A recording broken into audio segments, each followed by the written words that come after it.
irmãos? É uma alegria enorme estar novamente aqui com vocês. A paz de Jesus, o amor de Maria. Nosso último encontro.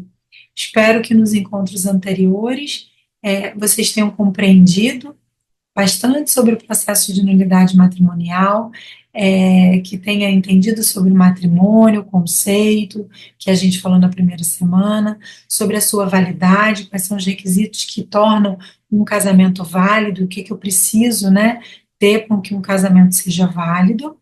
Falamos sobre o processo em si, e hoje eu reservei esse encontro para falar um pouquinho com vocês sobre o que eu acredito que é o processo de nulidade, também sobre a importância do depoimento das partes e das testemunhas, como esse depoimento deve ser dado, que é um assunto muito relevante, muito importante para o processo. Mas, antes de começar, nós vamos fazer o sinal da cruz, estamos reunidos em nome do Pai, do Filho e do Espírito Santo. Amém. Como sempre fazemos, o sinal na nossa testa, para que a gente possa compreender tudo aquilo que Cristo vem dizer para nós, nos nossos lábios, para que a gente possa anunciar, contar tudo aquilo que a gente aprendeu para as pessoas que precisam, e no nosso peito, para que a gente possa guardar na nossa vida e aplicar no nosso dia a dia, né? Então, a gente tem visto que muitas pessoas sofrem por causa da sua realidade, que vivem afastadas dos sacramentos, mas que, de repente, elas podem buscar aí a declaração da nulidade do seu matrimônio anterior, porque esse matrimônio, essa pessoa entende que não é válido. A gente viu quais são as condições de validade, e essa pessoa entende, eu me enquadro ali nas condições que provavelmente faltaram algumas condições de validade, provavelmente esse casamento não foi válido, e eu gostaria de buscar o tribunal eclesiástico para que ele então faça essa investigação. Eu queria, antes de mais nada, dizer para vocês o seguinte: eu sempre falo assim, as pessoas às vezes vêm, Paula, você acha que meu casamento foi válido? Eu digo o seguinte: eu não tenho como dizer. Há indícios, às vezes fortes, às vezes não tão fortes, de que esse casamento tenha sido válido ou não. Só que a gente precisa de um processo, a gente precisa de testemunhas, tanto do demandante quanto do demandado, a gente precisa que o demandante e demandado façam seus depoimentos, e a gente precisa do consenso de 3 juízes, né? Então, o que eu posso dizer é assim: quem sou eu para dizer se esse casamento foi válido ou não? Já aconteceu algumas vezes de eu achar, nossa, com certeza esse casamento não foi válido, e quando chega lá na frente ele é declarado válido. A gente já falou sobre isso, que é em dúvida a favor do casamento, né? O casamento ele goza do favor do direito. E muitas vezes eu acho assim: esse casamento aí foi válido com certeza, mas durante a investigação, durante os depoimentos, se chega ali a elementos que comprovam que, na verdade, aquele casamento nunca existiu. Por isso, eu quis reservar esse encontro especialmente para dar algumas informações importantes sobre o processo, sobre essa coleta de depoimentos, e espero também, com isso, ajudar cada vez mais a gente chegar à verdade sobre o casamento, para que a gente possa fazer com que os juízes eles tenham ali formada, né, a sua consciência moral, e eles consigam proferir essas sentenças com bastante segurança, e eles não fiquem em dúvida, né? Porque a gente já viu, vou repetir mais uma vez, que em dúvida é a favor do casamento. Então, o processo de nulidade, o mais robusto, o mais importante, o momento que a gente pode dizer assim que é crucial, é a tomada de depoimentos. As testemunhas, a gente já falou sobre isso, devem ser pessoas que conheçam os fatos e sejam seguras quando elas vão dar as suas informações. A mesma coisa, as partes, né, demandante e demandado, eles têm que estar ali muito seguros daquilo que eles estão falando. Eu sempre falo para as partes, quando eu vou conversar com elas, que elas estão em busca, na verdade, da verdade. E a verdade ela só pode ser alcançada através da transparência dos fatos, né? Não adianta você buscar um papel que te dá uma certidão ali de estado livre, que a gente fala, se ali essa certidão, ela na verdade ela vale para os homens, como valeria também uma, uma certidão de divórcio. O que se busca no processo de nulidade matrimonial é essa restauração do vínculo com Deus. Né? Essas pessoas muitas vezes estão vivendo situações de uma nova união, por causa disso, precisam estar afastadas do sacramento. E aí, como a gente pode fazer para poder chegar a essa verdade moral? É através dessa verdade dos fatos. Então, não adianta nada ela buscar se no fundo, no fundo, é baseada em mentira. Ela vai ter um papel que vale para os homens, mas que não vale para Deus.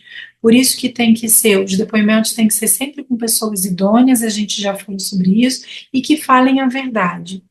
E como é, Paula, esse depoimento? O que que acontece? Como que a gente faz? Eu já tive a ocasião de falar que o depoimento ele é dado, as perguntas elas são feitas, desculpa, pelo defensor do vínculo e o advogado também, eventualmente ele pode ali acrescentar uma pergunta ou outra para ser feita. Quando as partes elas são convocadas e elas vão ser convocadas no lugar onde elas moram. A gente já falou sobre isso também. Pode ser em qualquer lugar do mundo. A gente envia, a gente já cansou de receber cartas aqui de outros países, né? E aí precisa de tradução. Sim, também a gente envia, se precisar, para outro país, para que a pessoa seja ouvida lá. Então, as partes, elas, quando elas vão responder essas perguntas que são feitas, tanto as partes quanto as testemunhas, elas têm que ter o cuidado de, na realidade, dizer tudo o que sabe, mas não de forma muito objetiva, porque quando fala muito objetivamente, a gente não tem dados, não tem elementos para poder chegar a essa certeza moral. Vou dar um exemplo. Uma pergunta básica: havia carinho entre as partes? A tendência é a gente dizer sim. Só que às vezes o que é carinho para mim, que de repente sou mais carinhosa, sou mais pegajosa, gosto de mais de mais aconchego ali, eu vou dizer não, não tinha. Mas o outro que já não gosta de tanto toque, que acha que um passar a mão na cabeça já é um carinho, vai dizer sim, tinha carinho. Então, quando responde, tem que dizer por que deu aquela resposta. Então, como é que ela vai dizer?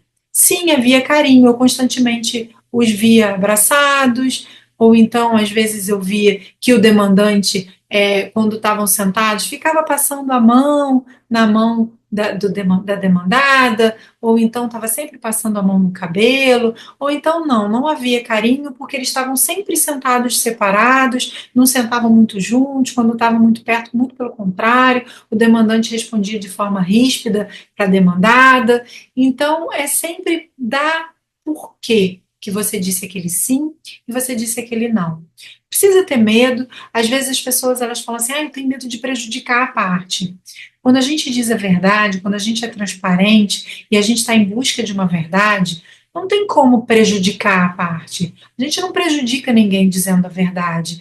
E a única coisa que estará fazendo é revelando fatos, revelando situações que aconteceram no passado, que podem ser situações que revelem a verdade sobre a validade daquele matrimônio. Então também não pode ser ocultado aquilo que você sabe, né? É muito importante que seja dados detalhes, que se deem exemplos, que se justifique sempre a resposta dada. E com certeza, dessa forma, tanto parte como testemunhas vão dar os elementos necessários para que os juízes possam então chegar à certeza moral. E muitas vezes, o próprio advogado, antes de fazer a sua defesa, ele, através das oitivas, ele percebe que algum cânon que ele poderia ter acrescentado no início não foi acrescentado porque ele não tinha aquela informação. Então, ele vai fazer o que a gente chama de ampliar a fórmula de dúvidas. Ele vai acrescentar aquele requisito que ele entende que faltou para que aquele casamento fosse válido. E aí, esse requisito também vai ser julgado pelos juízes.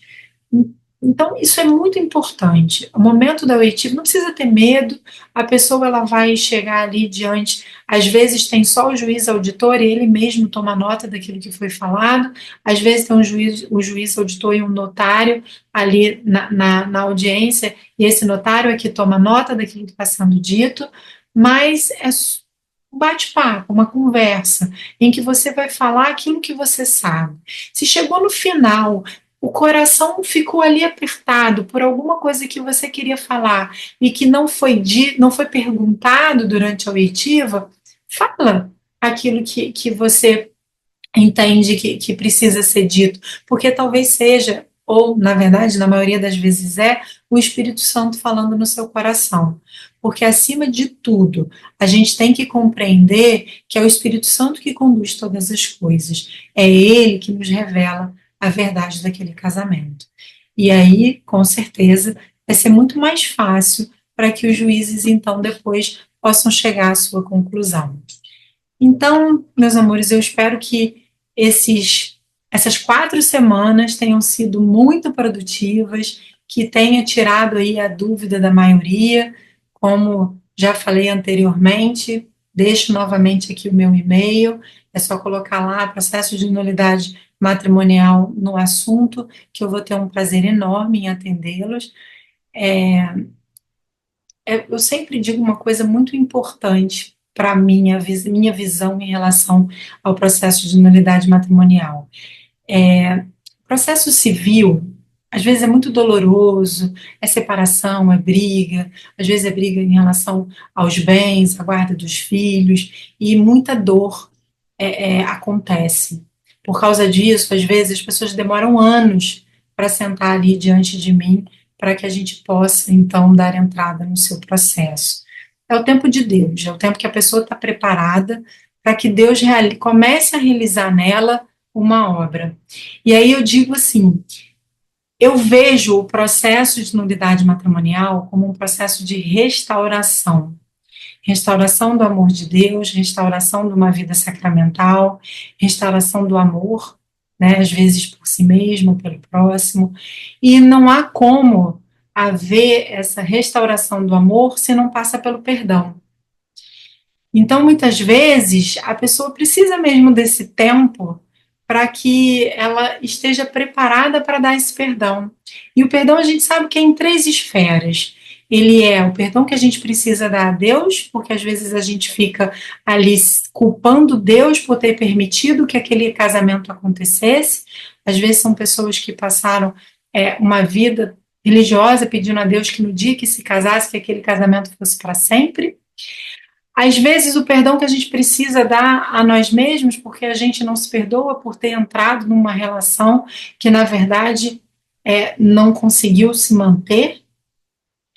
E muitas vezes a gente precisa dar o perdão ao outro, não só ao ex-cônjuge, mas a todas as pessoas envolvidas naquele relacionamento. Às vezes, mães, amigos, parentes, pessoas que de alguma maneira influenciaram naquela relação. E por isso eu vejo o processo de nulidade matrimonial como um processo de restauração, enquanto o outro é de separação, esse é de união. União com Deus, união com você mesmo, união com o próximo. Então, lembre sempre disso. É o seu tempo e o tempo de Deus. É o tempo que Ele vai trabalhar na sua vida. E se o resultado lá na frente não for o esperado, saiba que durante esse tempo Deus trabalhou na sua vida.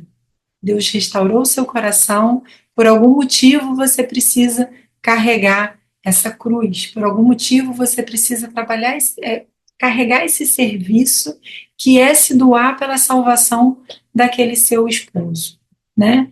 E Deus vai te dar sabedoria, tanto a você quanto ao seu companheiro, a sua companheira, né, hoje, para que vocês saibam viver harmoniosamente. Volto a dizer, procura a pastoral da família da sua paróquia, porque com certeza vai ser acolhido, vocês vão encontrar pessoas como vocês que estão na mesma situação e um vai dar força para o outro, porque a vida em comunidade é uma vida em Deus.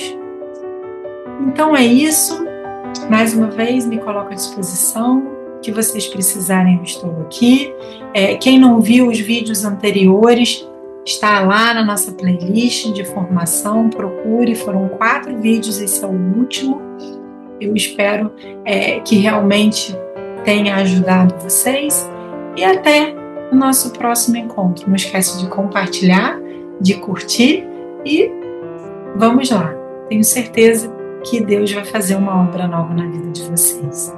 Agradecendo também a Virgem Maria, que tenho certeza que está sempre conosco, olhando por nós e intercedendo por cada um de nós, pedindo para que ela interceda por todas as famílias que precisam nesse momento da graça do Espírito Santo, para que o Espírito Santo visite os seus corações e comece a já despertar essa vontade, essa necessidade de ter as suas vidas restauradas através do processo de novidade matrimonial.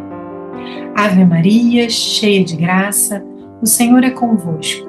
Bendita sois vós entre as mulheres, e bendito é o fruto do vosso ventre, Jesus. Santa Maria, Mãe de Deus, rogai por nós, pecadores, agora e na hora de nossa morte. Amém. Estivemos reunidos em nome do Pai, do Filho e do Espírito Santo. Amém. Deus abençoe a todos vocês e até a nossa próxima formação. Na quarta-feira que vem, vai ter mais alguém aqui trazendo um assunto super interessante também para vocês. Não percam e não esqueçam de ajudar o nosso canal. Tchau, tchau!